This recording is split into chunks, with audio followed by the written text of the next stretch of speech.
I want to start the workshop with 6 habits of the middle class that keep them middle class. The reason this is so important to me is because I've done every dumb thing that I'm about to show you. Every one of them. And I've done it in spades. I'm a master of it. I'll hit a point where, well, when I hit it, you'll understand why this is so important to me. So the first thing that I want that the middle class do is they spend before investing. They prioritize lifestyle upgrades before financial independence. In other words, as kids, we're taught about stuff. I have a Ferrari. Did you know that every 2, 3, 4, 5-year-old knows what a Ferrari is? They do. I have let dozens of them sit in my car, take their picture, but it didn't dawn on me until about the 20th or 30th one. I go, how do 2-year-old kids know what a Ferrari is? But they do. See, the marketing in the United States is so effective that it gets our children addicted to toys at 2 or 3 years old. And I don't mean just toys. I mean the big toys. They're already thinking about Ferraris. They're already thinking about the big house, the boat. They've got them conditioned. And they condition us year after year after year after year after year. It's a thing called lifestyle creep.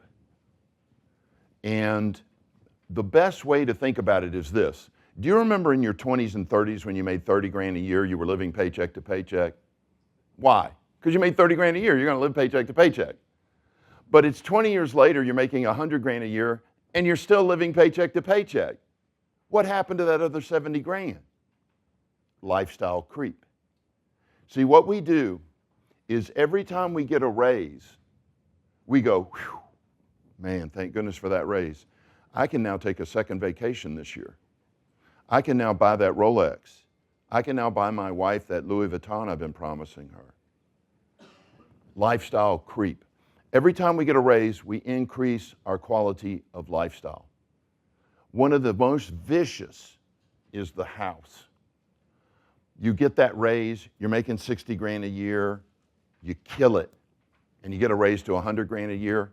Suddenly your kids are in the wrong school district. You got to buy a bigger house in a better neighborhood, right? Let me clue you in. There is no right school district. They all suck. So when you lied to yourself and moved your kids into a different school district, you fucked yourself. Because now you have a higher mortgage, higher taxes, higher insurance, and you're not in a better school. Lifestyle creep. Watch out for lifestyle creep. This is an exact case study of a friend of mine, very close friend. He's a high income earner, got a $70,000 a year raise and a $100,000 bonus. $70,000 a year raise, $100,000 bonus. He immediately bought a beach house next to mine that's going to cost him over 70 grand a year, and he took 23 of his family members to Disney World. Now you may say, oh, that was so sweet. No, it wasn't. Nobody loves 26 of their family members that much. He did it for what? Ego. Ego. He wanted people to know how much money he made, how well he's doing. Ego. So watch out for lifestyle creep. What you want to do is pay yourself first. Automate investing before spending. If you're a couple, whoever the leader is in the couple needs to have permission to take a percentage of both paychecks and immediately invest it. You've got to immediately invest it or it disappears. And cap lifestyle inflation at 50% of income growth. In other words, if you get a $20,000 a year raise only spend 10 of it. Does that make sense? 50% maximum. Now there are some times when you get raised, let's say you're making 150 grand a year and you get a raise to 180. Should you use any of that extra 30 grand? Probably not. You're already making 150. That's a pretty decent lifestyle until you're financially independent. Now, once you're financially independent, do whatever you want with your money. But until then, don't spend more than 50% of any raise on lifestyle creep. Remember, this is the third one. Delay big purchases until your investments can pay for them. One of the things, and I screwed up, and I will bring this up, but I eventually stopped screwing up. Have I ever made a payment on my Ferrari? The answer is no. Have I ever made a payment on my boat? No. Have I ever made a payment on my beach house? No. It all came from investments. My investments paid for those toys. Put off big purchases until your passive income can pay for them. Number two, confusing income with wealth. This one is me to a T. This is the one I've alluded to a couple of times. Did you know that when I made $1 million a year, I spent $1 million a year? I spent it.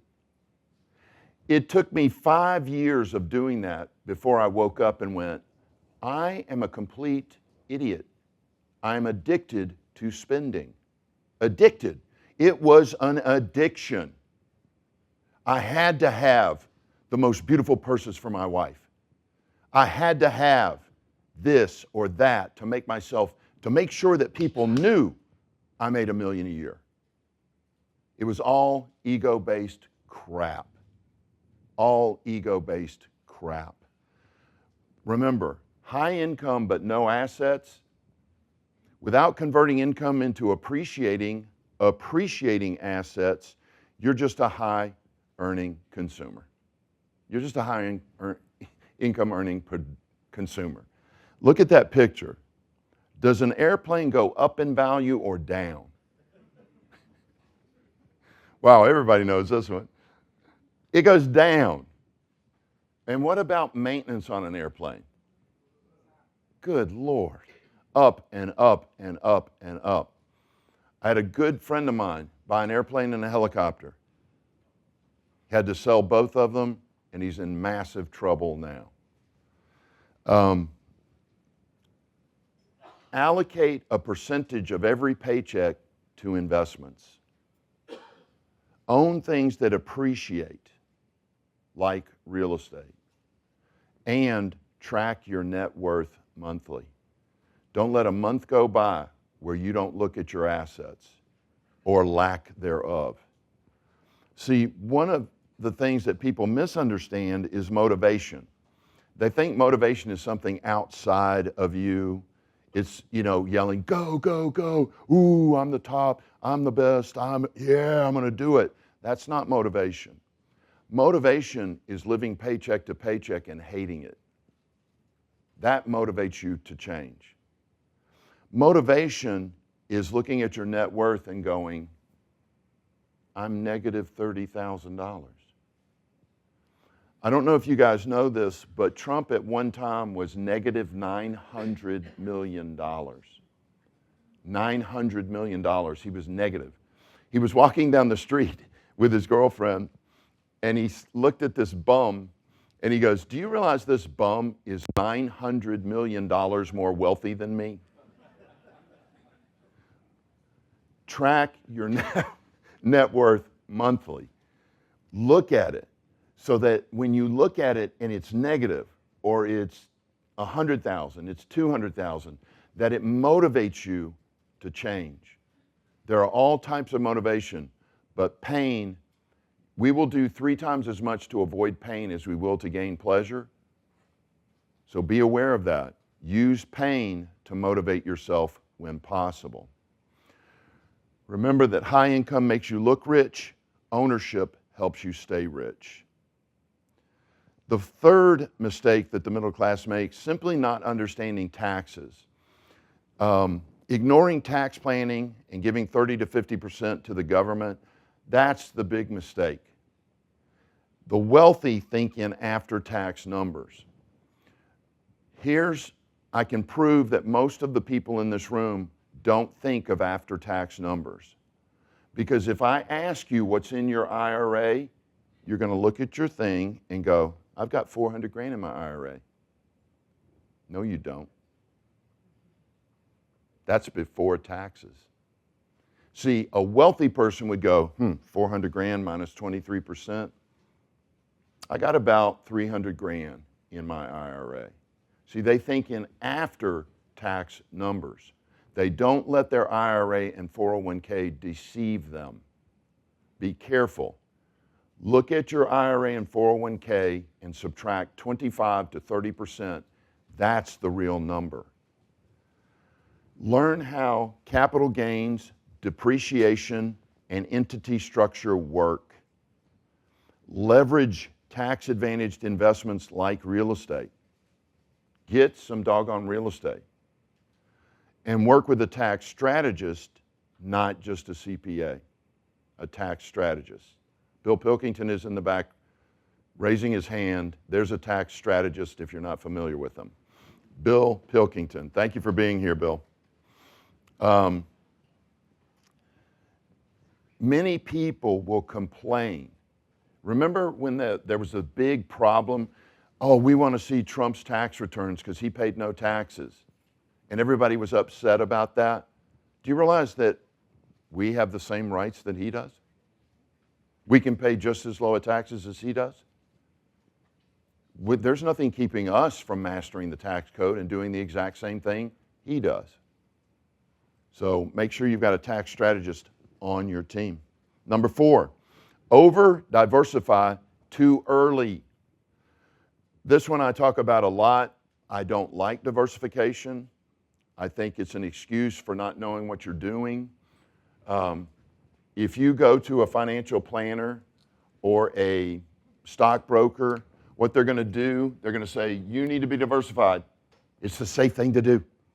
And so they're going to put you in a deal that makes you 20%. They're going to put you in a deal that makes you 10%, one that makes you 5%, one that makes you nothing, one that loses you 5%, one that loses you 10%, and one that loses you 20%. What's the average? And isn't that about what you're getting? Here's the question. Why didn't he put all of your money in this one?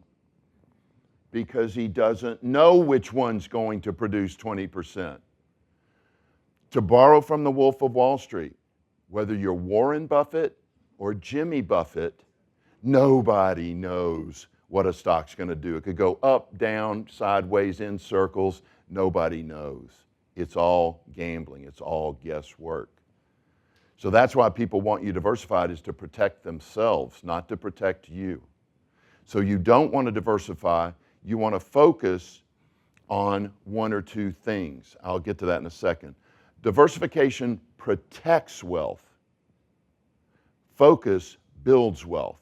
How many of you are here to build wealth? See, that's what we need to be doing, is building it. Some of you in the room didn't raise your hand because you've got millions of dollars in the bank. You need to be protecting yours. So a little diversification is okay, but don't do too much. Focus on building, diversify to protect. Go deep into one or two vehicles. Real estate accounts for 90% of the millionaires in the U.S., so I suggest that real estate should be one of the vehicles that you master and focus on. Number 5. Ooh, this one is tough. For stock, this is really for stock people. It's panic selling, FOMO, fear of missing out. Ooh, what if this does go up? I want to buy a bunch of it just in case it goes up. FOMO, or holding losers too long. I remember talking to a guy from California who had lost 30% of his account.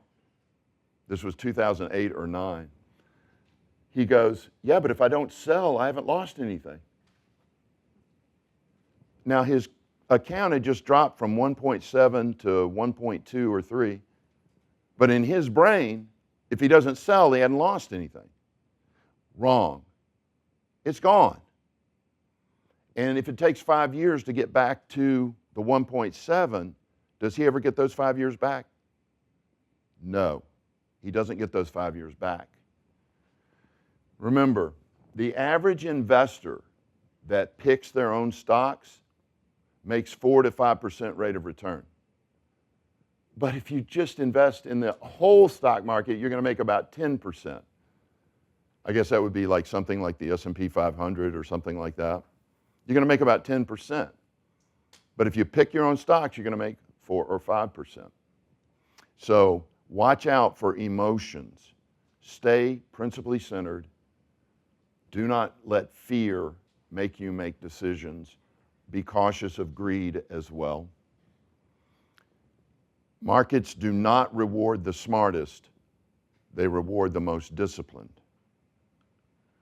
Number 6, trying to do it all alone. This one destroyed me when I first became a real estate investor. What I did was I bought a lot of books on real estate investing, and I read these books. And I went out and I bought my first deal, a flip deal. I flipped it and made $30,000. And I went, wow, this is easy. Man, I'm killing it. I'm going to do another one. The second one, I lost $30,000. So I broke even on my first 2 deals, but the second deal burnt my hand. And what I'm referring to is, have you ever touched a stove? Burn your hand? Do you want to touch that stove again? No. So when I burnt my hand on the real estate, I got out of real estate because it scared me. It wasn't until I started joining real estate investor groups and started getting mentors that I even vaguely began thinking of investing in real estate again. And once I joined a group, it was really multiple groups. One was Carlton Sheets Group. Well, Carlton Sheets Group was national. And it was really more tapes, boot camps, things like that. But I joined the Rich Club in Houston, and I met some professional investors who ended up being my mentor. 2 months later, I was able to quit my job and go full-time into real estate as a wholesaler, not as an investor. I was wholesaling. But I was able to quit my job and get out of that 70 hours a week.